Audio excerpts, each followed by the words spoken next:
Ito naman mga boss, yung mga dumating natin na mga loose pero rare. Rare figure na kasi ito mga to. Mga bihira. Sa mga Gundam collector, ito yung mga Gundam pilots to eh. Medyo wala na nabibili niyan. Collector sa collector na lang din. Mga rare figure na yan sila. Ito yung dumating na mga loose. Ayan. Sa seed to, Gundam seed. Puro pilot. Ito, tulak ata sa kanto tong isa. Harin dahil sa Gundam seed lahat yan.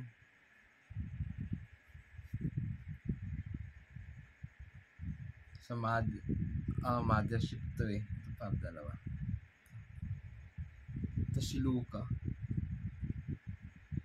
Meron din tayong padating netong Luca na ganito. Glitters and Glamour. GNG na ganito na Luca. Padating pa lang, wala pa. So, lahat yan, makikita nyo sa Lintik Toy Hub. Soon, ano na sila. Popost na.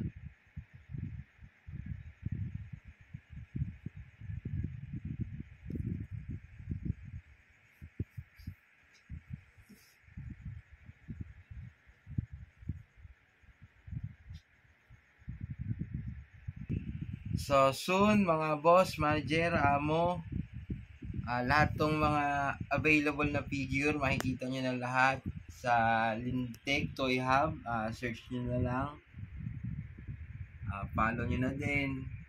Soon, lahat yan, may post na rin doon. May ibang items pa na hinihintay para sabay-sabay ng may post. Yung isang pangdiinan kasi, hinihintay ko pa eh.